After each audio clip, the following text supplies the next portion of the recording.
Madame, Monsieur, bonsoir. Merci de votre fidélité à notre rendez-vous d'information. Il est tout juste 19h, c'est l'heure du journal francophone. Nous vous proposons les principaux titres.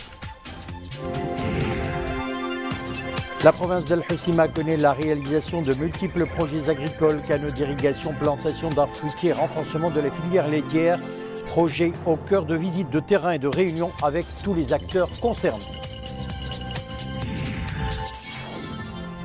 Couverture médicale de base pour tous les indépendants et ceux qui exercent des professions libérales. Un nouvel acquis social qui profitera à plus de 6 millions de personnes.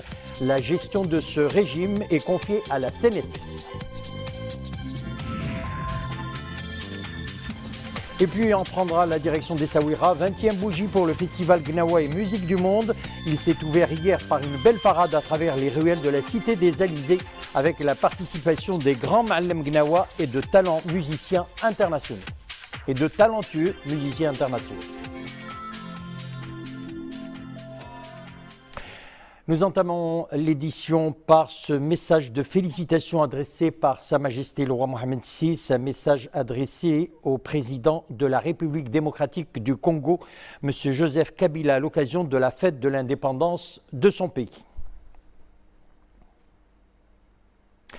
Le peuple marocain et à sa tête la famille de la résistance célèbre ce vendredi dans un climat de fierté et de patriotisme le 48e anniversaire du retour de Sidi Ifni à la mère patrie, un événement phare dans le processus de parachèvement de l'intégrité territoriale du royaume.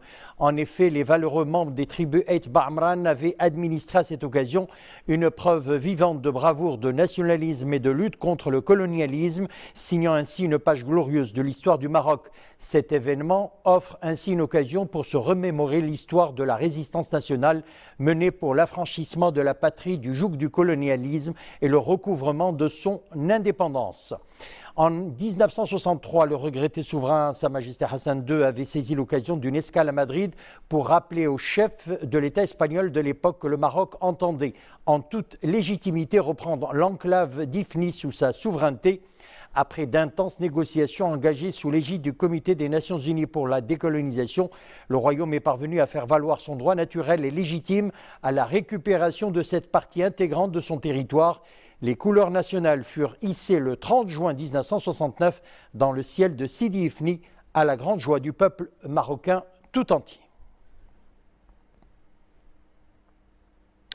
Vie parlementaire à présent, la Chambre des conseillers tiendra mercredi prochain une séance plénière consacrée aux réponses du chef du gouvernement aux questions relatives à la politique générale. Cette séance sera consacrée à la réforme de l'administration et exigence de la bonne gouvernance, à la politique gouvernementale en matière de développement industriel et à l'amélioration du climat des affaires. Les travaux de cette séance débuteront à 16h30.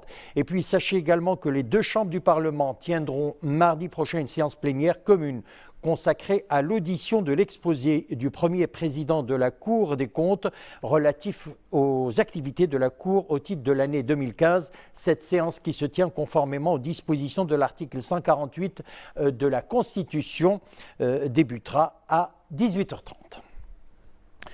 Nous le disions en titre, la province d'El Hoceima connaît la réalisation de multiples projets agricoles, routes rurales, canaux d'irrigation, plantation d'arbres fruitiers, renforcement de la filière laitière, de multiples projets qui ont été au cœur de visites de terrain et de réunions avec tous les acteurs concernés, tenus par le ministre de l'Agriculture, de la Pêche maritime, du Développement rural et des eaux et forêts, Aziz Akhnouch. Reportage, Anissa Boumehdi, Mohamed Aitlishkar. L'un des plus ambitieux programmes de plantation d'arbres fruitiers dans toute la région. 16 500 hectares déjà couverts grâce au plan Maroc Vert, 8 700 hectares supplémentaires sont en cours dans le cadre du programme Al Hoceima, phare de la Méditerranée. Et ce n'est pas tout. Un programme vient s'ajouter à celui d'Al Hoceima, phare de la Méditerranée. Il porte sur la plantation de 10 000 hectares supplémentaires pour répondre aux besoins de tous les petits agriculteurs dans ces zones de montagne en espèces d'arbres fruitiers adaptés au climat et au sol de la région.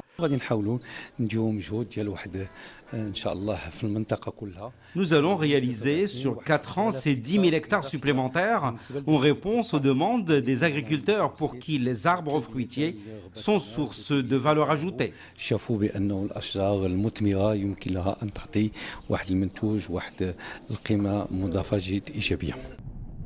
Soit autant d'activités génératrices de revenus pour les petits agriculteurs. Les projets inscrits dans le cadre du programme Al-Husseima Phare de la Méditerranée sont en phase d'achèvement. D'ici la fin de cette année, nous aurons planté 6 000 hectares.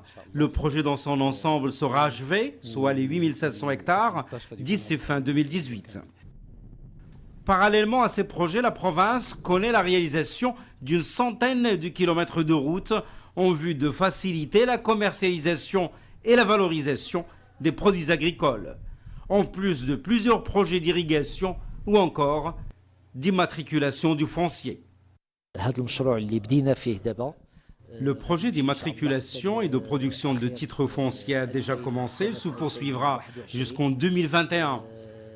Nous entamons l'immatriculation cette année 2017 au niveau de 9 communes, puis 11 autres communes en 2018 et encore 11 communes en 2019, en vue de couvrir au total 215 000 hectares dans 31 communes territoriales dans le monde rural.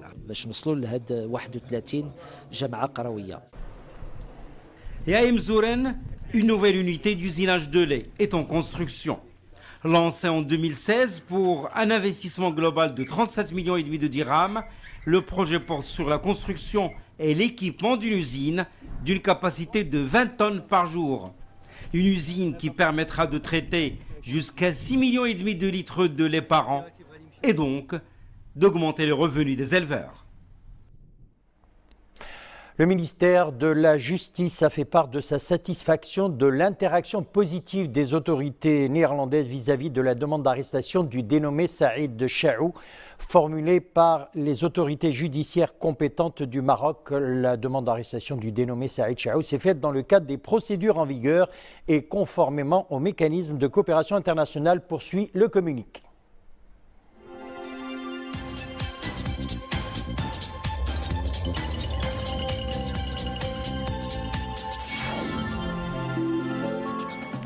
L'actualité internationale nous mène tout d'abord au Liban. 5 kamikazes ont fait exploser leurs charges pendant des opérations menées par l'armée dans 2 camps de réfugiés syriens de la région d'Arsal, dans le nord-est du pays, pour arrêter des militants soupçonnés de préparer des attentats.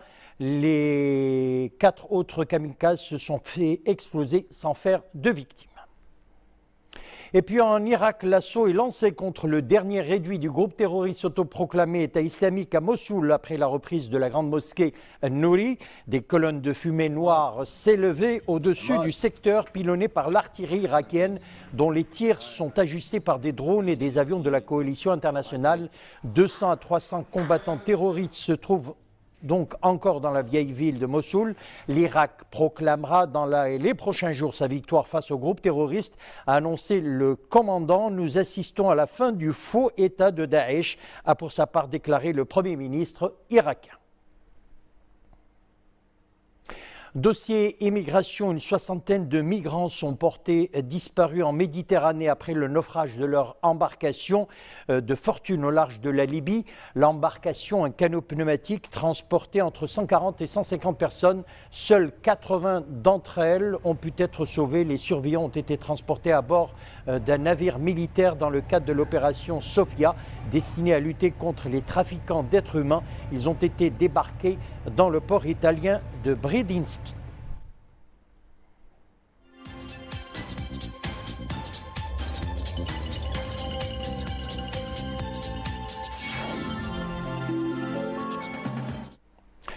On revient chez nous. Les indépendants et tous ceux qui exercent des professions libérales bénéficient désormais de la couverture médicale de base. Un nouvel acquis social qui profitera à plus de 6 millions de personnes. La gestion de ce régime est confiée à la CNSS avec un panel de soins identique à celui des salariés. La mise en œuvre de cette couverture médicale se fera de manière progressive et participative. Reportage Ahmed Ben Khadija et et Imanable. Enfin, le projet de loi 98-15 a tracé son chemin en faveur des indépendants et tous ceux qui exercent des professions libérales. Ce sont en effet les nouveaux bénéficiaires de l'assurance maladie obligatoire. Il n'y a pas de plafond pour les indemnités relatives aux frais de soins, quelle que soit la maladie. Le patient est pris en charge dès sa souscription et même s'il présente une condition préexistante ou une maladie coûteuse ou chronique comme le cancer.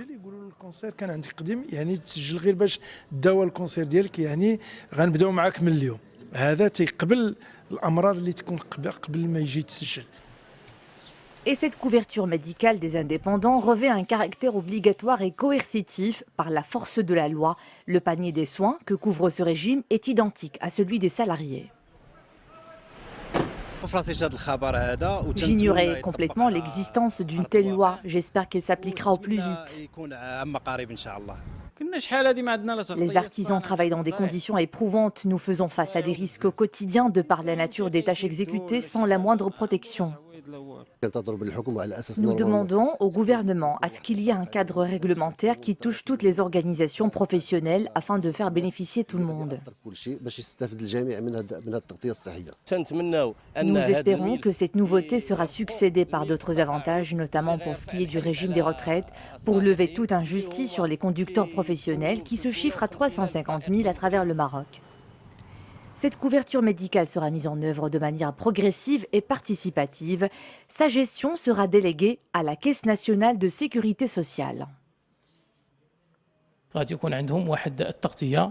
catégories professionnelles concernées par ce régime vont bénéficier d'une couverture médicale de base qui comprend tous les soins avec un certain nombre d'avantages, en tête l'absence d'un plafond pour les indemnités et la prise en charge des maladies coûteuses avec une couverture qui pourra atteindre jusqu'à 100% dans certains cas, notamment lorsqu'il s'agit d'opérations comme la greffe rénale. Selon le Haut-Commissariat au Plan, près de 6 millions de personnes et leurs ayants droit devront bénéficier d'un panier de soins identique à celui de l'ensemble des salariés. L'architecte, un vecteur essentiel pour l'amélioration du cadre de vie de la population africaine, c'est ce qui a été souligné à El Jadida par les participants à la 56e édition du Congrès de l'Union des architectes africains, une rencontre initiée par le Conseil national de l'Ordre des architectes sous le thème « Gestion urbaine durable, renforcement de la gouvernance locale et de la participation citoyenne ». Sarah Katir.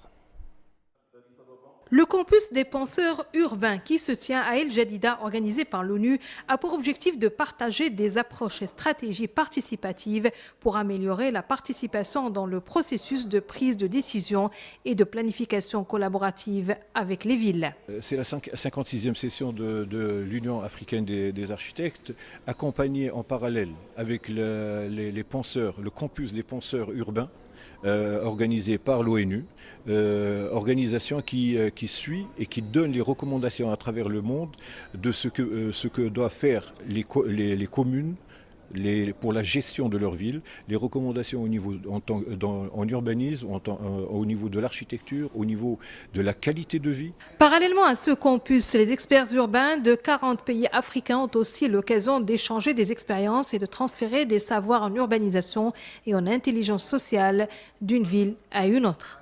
Nous travaillons sur plusieurs axes pour ce fait. Donc on travaille sur le CPD, Continuing Professional Development, le développement professionnel continu pour les architectes. Nous travaillons sur l'enseignement d'architecture, carrément dit. Nous travaillons sur l'héritage parce que vous comprenez que l'Afrique est un continent qui a son histoire et qui a son héritage. Le domaine de l'architecture a beaucoup à dire et à apporter et à recevoir aussi de ces échanges entre le Maroc et les pays d'Afrique subsaharienne. L'organisation d'un tel événement au Maroc s'inscrit dans la politique de consolidation des relations avec les pays africains et le renforcement de la coopération sud-sud en architecture et dans le domaine de la planification du territoire. À présent, un petit mot de la météo. Sachez que de fortes ravales de vent intéresseront par moment les régions de Tanger, Asséla, Fars, Anjara et l'intérieur de Tétouan. Et ce, à partir de ce début de soirée jusqu'à mardi 4 juillet à 24 heures. Direction à présent Essaouira, nous le disions, 20e bougie pour le festival Gnawa et musique du monde, inscrit dans l'agenda des festivals les plus prestigieux du monde. L'événement connaît cette année une programmation musicale inédite où l'on retrouve les plus grands Ma'allam Gnawa avec à leur côté des plus talentueux musiciens internationaux. Une cérémonie donc d'ouverture marquée hier par une belle parade à travers les ruelles de la cité des Alizés. Dominique Orlando.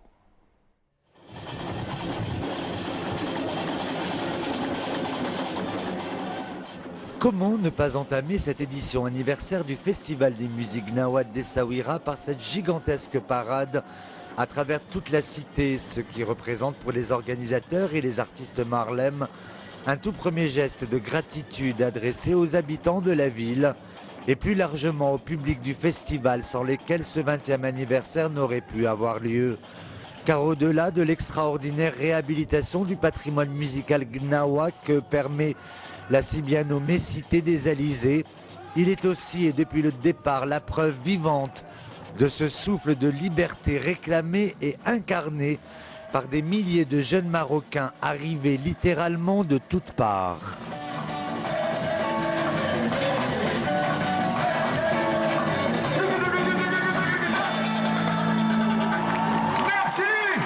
Salam. Ninjiti. Casa. À le festival. Ah, moi je viens d'Oujda. مربط مربط. جينا من كازا ضربنا تريبينا اوتوستوب جينا في اوتوستوب كاملين من تارودان. من تارودانت على الفستيفال؟ ايه علاش؟ نجي نشوفوا العالم دقنا واش يقولوا لي وبنادم شكال انا فهمتي داك الشيء علاش.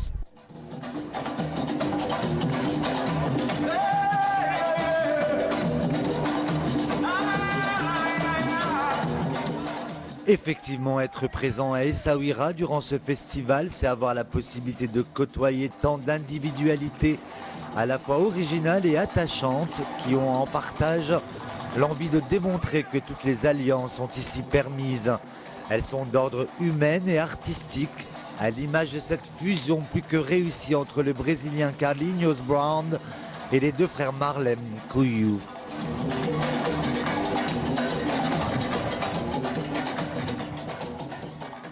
Essaouira, c'est une grande opportunité pour le monde, tout le monde connaît Gnawa, la musique brésilienne. Et la même chose pour chanter Obladi, Oblada.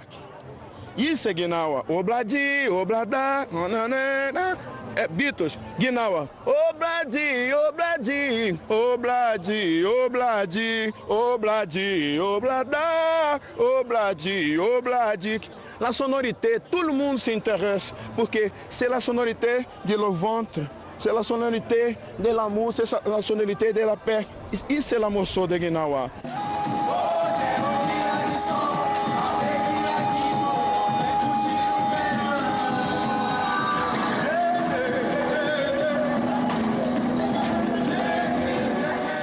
Tout comme hier soir et jusqu'au terme de cette édition anniversaire, la magie des fusions sera donc au rendez-vous, comme originellement depuis 2 décennies à Essaouira, dont on peut dire que la grande réussite est d'avoir su faire de ces grands Marlem Gnawi les véritables nouveaux interlocuteurs des plus grands artistes au monde.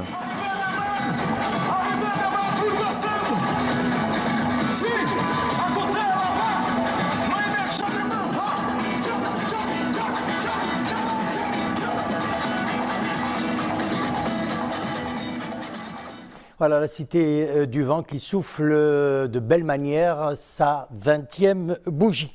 Ce rappel avant de nous quitter, n'oubliez pas dimanche d'avancer vos montres de 60 minutes à 2h du matin.